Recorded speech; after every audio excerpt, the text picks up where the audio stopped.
টুনি টুনি, তুই কি কোনো আওয়াজ পেলি? চল তো লাইটটা জ্বেলে দেখি ঘরের ভেতর কি একটা আওয়াজ হলো। কই টেবিলেও তো কিছু আওয়াজ হয়নি। চল তো দেখি বইয়ের থাকে গিয়ে কি আওয়াজ হলো। চল চল, আমার না ভয় করছে। কিরে পায়েল, না ঘুমিয়ে কি করছিস? দেখো না মা, এখানে কি আওয়াজ হলো আর আমার ঘুমটা ভেঙে গেল। তুমি তো অনেক কিছুর আওয়াজ পাও, যাও যাও গিয়ে শুয়ে পড়ো, এত কথা না বলে। অনেক রাত্রি হয়েছে, ঘুমিয়ে পড়ো। পায়েল আর ছোট টুনি তাদের বিছানায় শুয়ে ঘুমাচ্ছিল।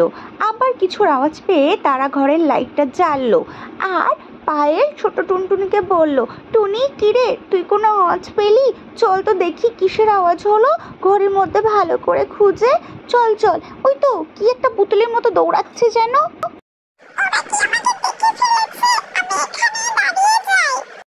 দেখ দেখ টুনি, ছোট্ট পুতুলের মতো মানুষ, এটা আবার কোথা থেকে এলো? আর ওর হাতে দেখ আমাদের সুতোর গুটিটা। তুমি আমাদের সুতোর গুটি কেন নিয়েছো পুতুল মানুষ? তুমি জানো না লোকের জিনিস না বলে নিতে নেই? তুমি এটা নিয়ে কোথায় যাচ্ছ? দাঁড়াও বলছি, কেন দৌড়াচ্ছ? আমার হাতের ওপর এসো। শোনো আমার কথা শোনো, তুমি কোথা থেকে এসছো আর তুমি এতটুকু ছোট কেন? তুমি কোথায় থাকো বলো না আমাকে, তুমি এত ছোট্ট মানুষ কি করে হলে?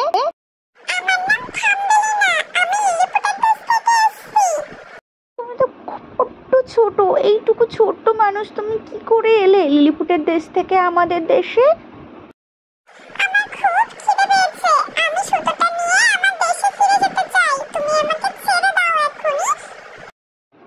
চলো তুমি আগে আমার সাথে ঘরে চলো, আমার আর ছোট টুনির সাথে, তারপর তোমাকে কিছু খেতে দেবো।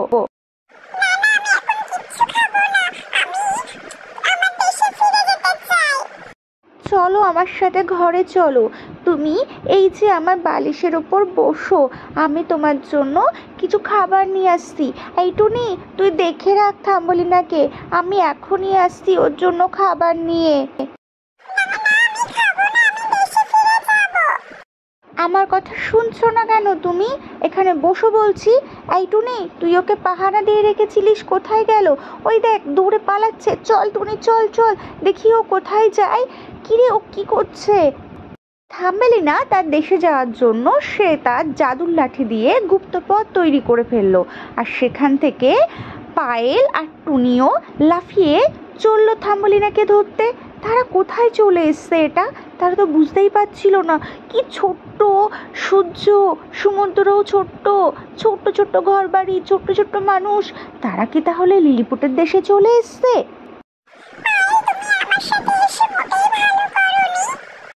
থাম্বলিনা, তুমি আমাকে আমার দেশে ফিরিয়ে দাও। থাম্বলিনা, আমি আমার দেশে ফিরে যেতে চাই আমার ছোট টুনিকে নিয়ে। আমি এখানে থাকবো না।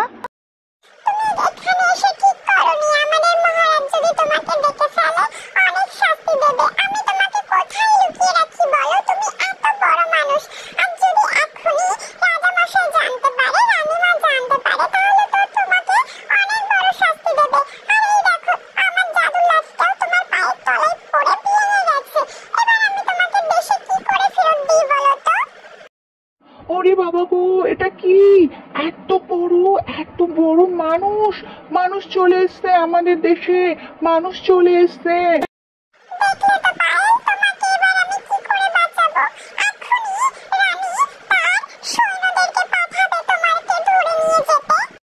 থাম্বলিনা, আমার তো কোনো দোষ নেই, তুমিই গেছিলে আমাদের দেশে সুতো চুরি করতে, আর আমি তোমার পিছু পিছু এখানে চলে এসেছি।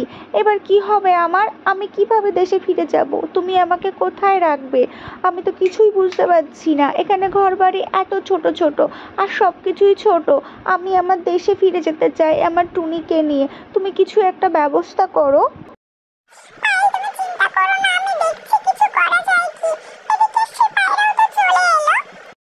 বাবা গো বাবা, এত বড় একটা মানুষ, এত বড় একটা পাখি কোথা থেকে এসছে? চলো, আমাদের মহারানী তোমাদেরকে ডেকেছে, এখনই চলো। কি ব্যাপার মানুষ, তুমি আমাদের দেশে কেন? তুমি কেন এসছো? আমার কোনো দোষ নেই রানী সাহেবা, আমি চলে এসেছি। থাম্বলিনা গেছিল আমাদের দেশে সুতো চুরি করতে, আমি আর টুনি ওর পেছনে পেছনে চলে এসেছি।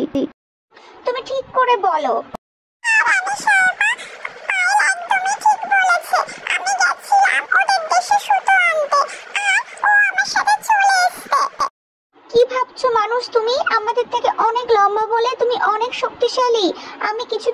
দেখবো তোমার মতলবটা কি। তুমি কি আমাদের দেশে আক্রমণ করতে এসছো? না না না রানী সাহেবা, আমি আক্রমণ করতে আসিনি। আমি আর আমার টুনি আমাদের দেশে ফিরে যেতে চাই। আমরা ভুল করে চলে এসেছি। ফিরে তো তুমি যাবে, কিন্তু তার আগে আমি তোমাকে কিছু কাজ দেব, সেগুলো তোমাকে করতে হবে। এটাই তোমার শাস্তি। কেন তুমি লিলিপুটের দেশে এলে? এত সহজে তো তোমাকে যেতে দেব না। যাও মন্ত্রী, শিগগিরই যাও, ওকে দিয়ে সমস্ত কাজগুলো করে নাও। রানী সাহেবা, আপনি চিন্তা করবেন না, আমি সমস্ত কাজ ওই মানুষটাকে দিয়ে করে নেব।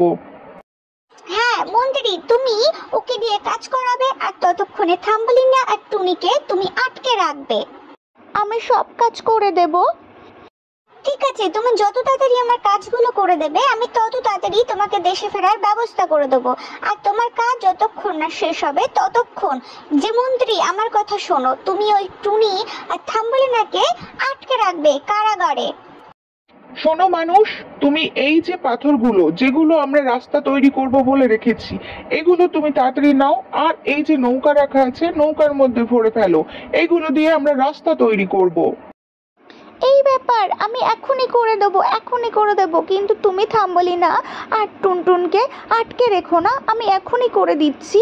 এই যে একটা করে পাথর নেব আর নৌকায় রেখে দেব। দেখেছিস দেখেছিস, আমাদের রানী কত শক্তিশালী। মানুষকে বশ করে, মানুষকে আটকে রেখে তাকে দিয়ে কাজ করিয়ে নিচ্ছে সমস্ত। দেখ দেখ দেখ দেখ টুনি, আমাদেরকে রানী আটকে রেখে জানি না পায়েলকে দিয়ে কত কাজ করিয়ে দিচ্ছে। আমরা এখান থেকে কি করে বার হবো, আর কি করে আমরা গিয়ে পায়েলকে সাহায্য করবো? থাম্বলিনা, তুমি চিন্তা করো না, আমি একটা বুদ্ধি বার করছি। আমার জন্যই তোমাদেরকে এত কষ্ট পেতে হচ্ছে টুনি, এত কষ্ট তোমরা আমার জন্যই পাচ্ছ। শোনো থাম্বলিনা, আমার কথা মন দিয়ে শোনো। তুমি আস্তে আস্তে পা দিয়ে সরে সরে আমার দিকে এগিয়ে এসো। আমি আমার ঠোঁট দিয়ে তোমার দড়িটা কেটে দেব। আর তারপর তুমি এখান থেকে একটা পাথর খুঁজে বার করবে। ঠিক আছে? এখানে নিশ্চয়ই আশেপাশে কোনো পাথর থাকবে। আর সেই পাথরটা দিয়ে তুমি আস্তে আস্তে করে আমার এই শিকলের তালার উপর বাড়ি দেবে। দিয়ে জোরে জোরে বাড়ি দিতে দিতে তুমি এই তালাটা ভেঙে ফেলবে। আর তুমি আমার পিঠে উঠে বসবে। আমরা উড়ে চলে যাব পায়েলের কাছে। ওই দেখো, ওই তো সমুদ্র, আর ওই সমুদ্রের ধারে পায়েল কাজ করছে। চলো আমরা গিয়ে দেখি ওকে দিয়ে কত কাজ করাচ্ছে। আমি তো সব কাজ প্রায় শেষই করে ফেলেছি মন্ত্রী। এবার তাহলে আমাকে বাড়ি ফেরত পাঠাও। আমার জন্যই তোমাকে এত কষ্ট পেতে হলো। থাম্বলিনা, আমি আমার দেশে ফিরে যেতে চাই। বলো না কিভাবে আমি আমার দেশে ফিরে যাব? শোনো পায়েল, আমি তোমার থেকে সুতোটা আনতে গেছিলাম, এই জন্য আমার ঘরে ছাদটা ঠিক করতে হবে। আমাদের এখানে সুতো বানাতে অনেক অনেক সময় লাগে। তোমরা মানুষরা যত তাড়াতাড়ি কাজ করে ফেলো, আমরা তত তাড়াতাড়ি কোনো কাজ করতে পারি না। একটা কিছু বানাতে আমাদের অনেক সময় লাগে। তোমরা দেখবে তোমাদের ঘর থেকে অনেক সময় অনেক জিনিস হারিয়ে যায়। আসলে সেগুলো হারিয়ে যায় না, সেগুলো আমরা আমাদের লিলিপুটের দেশে নিয়ে আসি। সেগুলো আমরা ব্যবহার করি, তাই জন্য তোমরা সেগুলো খুঁজে পাও না। নাও নাও, অনেক গল্প করেছো তোমরা, এবার কাজ করো। এই নাও, এই জলের বালতিটা নাও। আর এই জলের বালতিটা নিয়ে তুমি নিয়ে চলো আমাদের আমাদের রাজপ্রাসাদে। ওরে বাবা গো, মহারাজ কোথায় গেলেন মহারাজ? দেখুন, রানী সাহেবা আমাদেরকে একটা মানুষ দিয়ে আক্রমণ করতে এসছে, আর আমাদের জলের বালতি নিয়ে যেতে এসছে।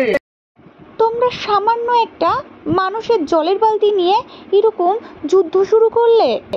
শোনো মানুষ, তোমার কাছে যেটা সামান্য জলের বালতি, সেটা আমাদের কাছে 1 বছরের জল, বুঝলে? এই মন্ত্রী, কি ব্যাপার তোর? মহারাজ, আপনি আর আমাদের সাথে পারবেন না। আমাদের রানী আপনাকে আর ভয় করবে না। আমাদের সাথে মানুষ আছে, আমরা সব কাজ করে ফেলবো। এই মন্ত্রী, তোর এত বড় সাহস! তুই জানিস আমার কত সৈন্য? আমার সৈন্য দিয়ে তোদেরকে এক্ষুনি আক্রমণ করব। এ কি মহারাজ, এই ছোট্ট ছোট্ট মানুষ দিয়ে আপনি আমাদেরকে আক্রমণ করতে পাঠিয়েছেন? এই দেখুন, একে আমি এক ফুয়ে উড়িয়ে দেব, আর ও উড়ে চলে যাবে। এইসব সৈন্য আমার কাছে তো কিছুই না। কিন্তু আপনারা যুদ্ধ কেন করছেন সেটা একটু আমাকে বলবেন। দেখেছেন মহারাজ, আমাদের মানুষ কত শক্তিশালী। আপনাদের হাজার সেনাও আমাদের সামনে টিকতে পারবে না। থামবেলে না, এটা কি হচ্ছে? আমি এসব যুদ্ধ চাই না। এই শোনো, আসলে এই দেশের মহারাজ আর আমাদের রানী হলেন স্বামী স্ত্রী, তাদের মধ্যে ঝগড়া চলছে, মনোমালিন্য চলছে। আমি রাজা আর রানীর মধ্যে ভাব করিয়ে দেব, আর এদের মধ্যে ভাব করিয়ে দিলেই আমি আমার দেশে ফিরে যেতে পারবো। মহারাজ, আপনি রানীর ওপর রাগ করবেন না, কারণ রানী আমাকে আপনাকে দেখতে পাঠিয়েছে আর জল নিতে পাঠিয়েছে। সত্যি বলছো তুমি? হ্যাঁ মহারাজ, আপনি আর রানীর সাথে যুদ্ধ করবেন না আর রাগ করবেন না। রানী আপনাকে বড্ড ভালোবাসে। তুমি সত্যি বলছো? রানী আমাকে ভালোবাসে? রানী আমার কথা বলেছে? হ্যাঁ মহারাজ, রানীর তো আপনার সাহায্য দরকার। আপনি ছাড়া রানী কিছুই করতে পারে না, তাই জন্যই আপনাদের মধ্যে এত দূরত্ব। ঠিক বলেছো। রানী এই কথাটা কখনোই বুঝতে চায় না যে আমাকে ছাড়া রানী কোনো কিছুই করতে পারবে না। যে আমাকে খুব ভালোবাসে, এ কথা শুনে আমি খুব খুশি হচ্ছি। চলো, তুমি আমাকে নিয়ে চলো রানীর কাছে। হ্যাঁ মহারাজ, আপনি আমার হাতের উপর উঠে আসুন। চলুন আমরা রানীর মহলে যাই আর রানীর সাথে আপনার দেখা করিয়ে দিই। রানীও আপনার সাথে দেখা করার জন্য মনে মনে খুবই অস্থির হয়ে আছেন, কিন্তু সে কিছু বলতে পারে না। চলুন, আপনাদেরকে আমি আবার দুজনের মধ্যে মিল করিয়ে দেব। এদিকে রানী অপেক্ষা করছিল সেই পায়েলের জন্য। সে তো রাজাকে দেখে খুব রেগে গেল। কি ব্যাপার মহারাজ, তুমি আমার মানুষকে কি আমার থেকে নিয়ে নিতে চাইছো? কোনোভাবেই নিতে পারবে না, আমার আর কোনো হেল্প। রানী, তুমি আমার উপর রাগ করো না। শোনো, আমরা দুজন একসাথে মিলেমিশেই থাকি। আমি তোমার সব কথা শুনবো, আর তোমার কথা মতোই আমি জঙ্গলের সৌন্দর্য বাড়াবো। এক সাইডে আমি অনেক অনেক সুন্দর ফুলের বাগান লাগাবো, আর এক সাইডে আমি সেনাদের জন্য প্রশিক্ষণের ব্যবস্থা করব, আর আমাদের রাজ্য খুব সুন্দর আর শক্তিশালী হয়ে উঠবে। রাজামশাই, আপনি বলছেন তাহলে আপনি ফুলের বাগান লাগাবেন?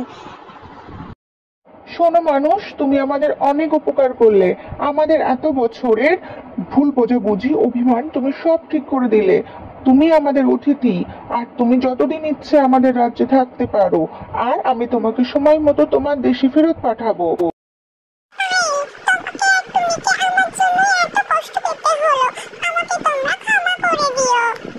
শুনুন মহারাজ, আপনাদের কিছু লাগলে থাম্বলানাকে পাঠাবেন, আমি দিয়ে দেব।